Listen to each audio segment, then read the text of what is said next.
दोस्तों, अमीर बनने के लिए वो एक ही चीज है जिससे एक अमीर इंसान और अमीर बनता जा रहा है और एक गरीब और मिडिल क्लास और गरीब होता रहता है। वो है एसेट्स और लायबिलिटीज के बीच के डिफरेंस को समझना। अमीर लोग अमीर बन पाते हैं क्योंकि वो एसेट्स खरीदते हैं जो उन्हें वक्त के साथ और अमीर बनाते हैं, और गरीब और मिडिल क्लास लोग लायबिलिटीज खरीदते हैं जो उन्हें वक्त के साथ और गरीब बनाता है, जिससे कारण वो कभी रैट रेस से बाहर ही नहीं निकल पाते हैं। आज के इस वीडियो में हम 7 ऐसी चीज देखेंगे जिससे आप जब सोते भी रहेंगे तब भी आपके पास पैसा आता रहेगा, क्योंकि वॉरेन बफेट कहते हैं if you don't find a way to make money while you sleep you will work until you die. मतलब अगर आपके पास कोई ऐसा तरीका नहीं है जब आप सोते भी रहेंगे तब भी आपके पास पैसा आता रहेगा, तो आपको मरते दम तक काम करना पड़ेगा। तो हमारा एसेट्स के लिस्ट में सबसे पहले आता है रियल एस्टेट, क्योंकि फोर्ब्स के अकॉर्डिंग सबसे ज्यादा मिलियनियर यानी करोड़पति रियल एस्टेट से ही बना है। रियल एस्टेट में अमीर लोग ब्रॉडली 2 तरीके से पैसा कमाता है, जिसमें पहला आता है फ्लिप, यानी मार्केट प्राइस से कम प्राइस में प्रॉपर्टी खरीदो और कुछ सालों बाद जब उस प्रॉपर्टी का प्राइस बढ़ जाएगा तो महंगे में उसे बेच दो। इसे हम एक एग्जांपल के साथ समझते हैं। एक बार एक रियल एस्टेट बिजनेसमैन ने देखा कि एक एरिया की प्रॉपर्टी की कीमत काफी बढ़ गई है क्योंकि वो रोड के साथ थी, लेकिन एक प्रॉपर्टी थी रोड के साथ ही, लेकिन उसको प्राइस दूसरी प्रॉपर्टी से 1/4 प्राइस में मिल रहा था। इसका रीजन सिर्फ एक ही था कि सड़क और उस प्रॉपर्टी के बीच में एक गंदा सा नाला आता था जिससे बहुत बदबू आती थी, और साथ में इस प्रॉपर्टी में पहुंचने के लिए सड़क से घूम के जाना पड़ता था। जहाँ पर सब उस प्रॉपर्टी से भाग रहे थे, उस बिजनेसमैन ने इसमें अपॉर्चुनिटी देखी। उसने वो प्रॉपर्टी जल्दी से खरीद ली और 3 लाख रुपए इन्वेस्ट करके उसका नाला बंद करवा दिया, और साथ में सड़क से लेकर उस प्रॉपर्टी तक एक छोटा सा ब्रिज भी बना दिया। ये दोनों काम करते ही उस प्रॉपर्टी की कीमत भी दूसरी प्रॉपर्टी जितनी हो गई और उसने वो प्रॉपर्टी बेचकर 3 गुना का प्रॉफिट कमाया। लेकिन ये इतना इम्प्रेसिव नहीं है क्योंकि ये वन टाइम पेमेंट है, यानी उस प्रॉपर्टी से सिर्फ एक ही बार फायदा उठाया। इसीलिए जो इंटेलिजेंट प्रॉपर्टी डीलर होते हैं वो एक्चुअल में ऐसा नहीं करते। असली प्रॉपर्टी इन्वेस्टर वो है जो प्रॉपर्टी को होल्ड करके रखते हैं, यानी उसे कभी बेचते ही नहीं बल्कि उसे एसेट बनाकर हर बार उससे पैसा निकालते रहते हैं एज ए रेंट। प्रॉपर्टी को होल्ड करने से हमें 4 फायदा होते हैं, जिसमें पहला आता है ओपीएम यानी अदर्स पीपल मनी, जिसका मतलब है दूसरों के पैसे से वेल्थ क्रिएट करना। रियल एस्टेट ऐसी चीज है जिसमें बैंक लोन बाकी एसेट क्लासेस से कंपैरेटिवली काफी जल्दी मिल जाता है। कोई भी हमें कंपनी का शेयर खरीदने के लिए पैसा नहीं देगा। हाँ, ये अलग बात है कि जो बहुत ही अमीर लोग होते हैं उनको आईपीओ में इन्वेस्ट करने के लिए भी लोन मिल जाता है। जैसे असनीर ग्रोवर ने बैंक से लोन लेकर जोमेटो का आईपीओ में इन्वेस्ट करा था और सिर्फ 8 मिनट में 2.25 करोड़ कमाया था। ऑब्वियसली आईपीओ में इन्वेस्ट करने के लिए तो हमें कोई लोन नहीं देगा, लेकिन रियल एस्टेट में इन्वेस्ट करने के लिए एक आम आदमी को भी लोन मिल जाता है। दूसरा फायदा आता है एप्रिसिएशन, यानी अगर आप प्रॉपर्टी बेचते नहीं है और उसे होल्ड करके रखते तो लॉन्ग टर्म में प्रॉपर्टी की प्राइस इंक्रीज होंगे ही होंगे। तीसरा फायदा है टैक्स बेनिफिट। होता है कि जब भी हम कोई रेंटल प्रॉपर्टी लेते हैं तो गवर्नमेंट मानती है उस बिल्डिंग की कोई लाइफ है, फॉर एग्जाम्पल 60 ईयर्स। इसको हम एक एग्जाम्पल के साथ समझते हैं। मान लीजिए एक अमीर आदमी ने 90 लाख में एक प्रॉपर्टी खरीदा। इस 90 लाख में से लैंड की प्राइस थी 30 लाख रुपए और उस बिल्डिंग की प्राइस थी 60 लाख रुपए। तो गवर्नमेंट मानती है कि उस बिल्डिंग की लाइफ 60 साल है, यानी उस आदमी को हर साल 60 लाख डिवाइडेड बाय 60 ईयर्स यानी 1 लाख रुपए का पर ईयर टैक्स डिडक्शन मिलेगा। एक जॉब वाला इंसान टैक्स देता रहेगा और ये इंसान टैक्स से बचता रहेगा। रियल एस्टेट में इन्वेस्ट करने का चौथा फायदा है कैश फ्लो, यानी इस आदमी को हर साल रेंटल इनकम मिलेगी और वो रेंटल इनकम हर साल बढ़ती रहेगी। यानी अमीर लोग पहले प्रॉपर्टी खरीदने के लिए लोन लेते हैं। दूसरा, जितनी वो लोन की ईएमआई है उससे ज्यादा वो रेंट लेते हैं ताकि उन्हें ईएमआई खुद के जेब से ना देना पड़े। तीसरा, जितना भी एक्स्ट्रा पैसा उन्हें मिलता है उस पर भी वो टैक्स डिडक्शन ले लेता है। और फाइनली प्रॉपर्टी के प्राइस जो बढ़ते रहते हैं उससे उनका टोटल नेटवर्थ बढ़ते रहते हैं। आई मीन इसे बोलते हैं win win win win situation, और इस केस में चारों विन इन्हीं के है। इसीलिए rich dad poor dad book के ऑथर रॉबर्ट कियोसाकी के पास 15,000 प्रॉपर्टी है, जिसकी वजह से वो एक बिलियनियर है। अभी आपका भी मन कर रहा होगा रियल एस्टेट में इन्वेस्ट करने का, लेकिन इतना पैसा ही नहीं है इन्वेस्ट करने के लिए, क्योंकि एक अच्छी प्रॉपर्टी में इन्वेस्ट करने के लिए आपके पास 30-40 लाख रुपए तो होना ही चाहिए।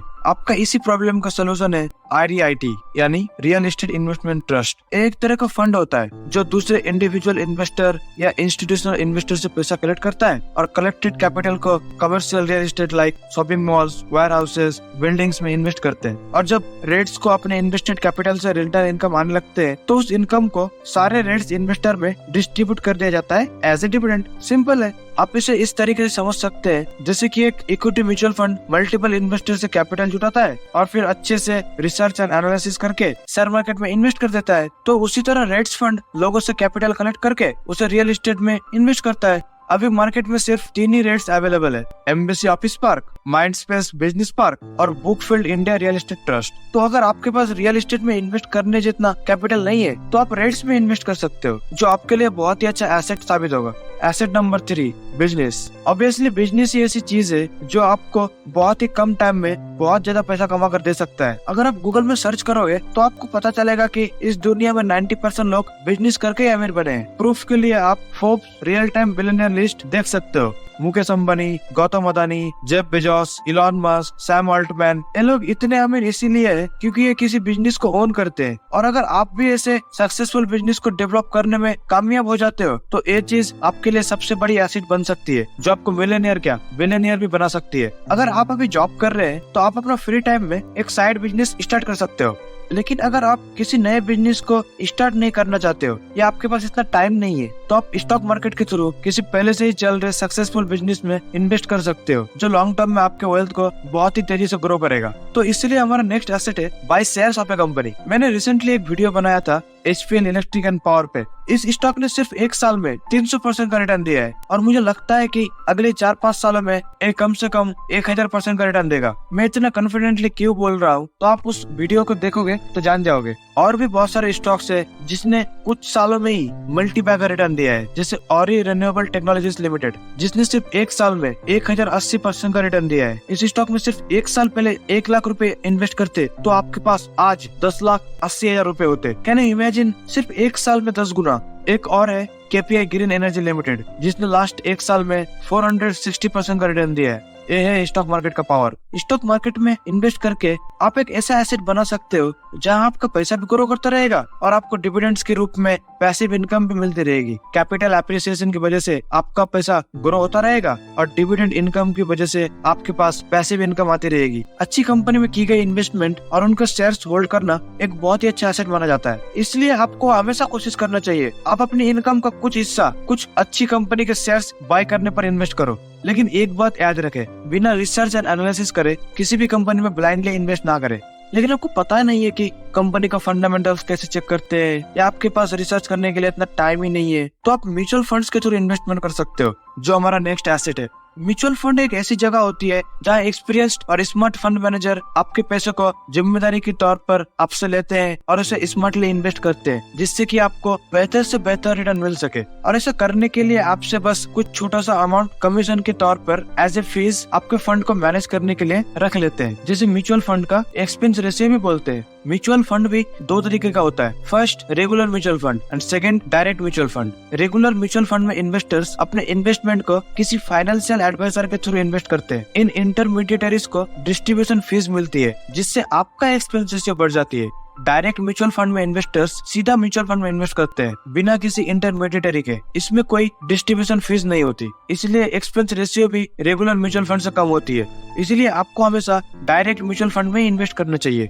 जैसे एक म्यूचुअल फंड है quant small cap fund direct plan growth, जिसने लास्ट 5 सालों में 35% का CAGR रिटर्न दिया है। आप सभी ने तो वॉरेन बफेट का नाम सुना ही होगा, जो दुनिया के सबसे बड़े इन्वेस्टर है, जिसने ऑन एन एवरेज 20% का रिटर्न कमाया है। जस्ट इमेजिन, आप कुछ ना भी करके सिर्फ इस म्यूचुअल फंड में इन्वेस्ट करके दुनिया के सबसे बड़े इन्वेस्टर से भी ज्यादा रिटर्न कमा सकते हो। ये है अच्छे म्यूचुअल फंड के पावर। म्यूचुअल फंड में भी कुछ बहुत इंपॉर्टेंट टॉपिक है, जैसे कि active mutual fund, passive mutual fund, index fund, SIP यानी systematic investment plan and magic of SIP, SWP systematic withdrawal plan, lump sum investing और भी बहुत कुछ। ये सब हम आने वाले वीडियोस में डिटेल में समझेंगे। इसीलिए अगर आप अभी तक इस चैनल को सब्सक्राइब नहीं कराए तो जल्दी से कर लीजिए और बेल आइकन को भी प्रेस कर लीजिए, ताकि आपसे एक भी इम्पोर्टेंट वीडियो मिस ना हो जाए।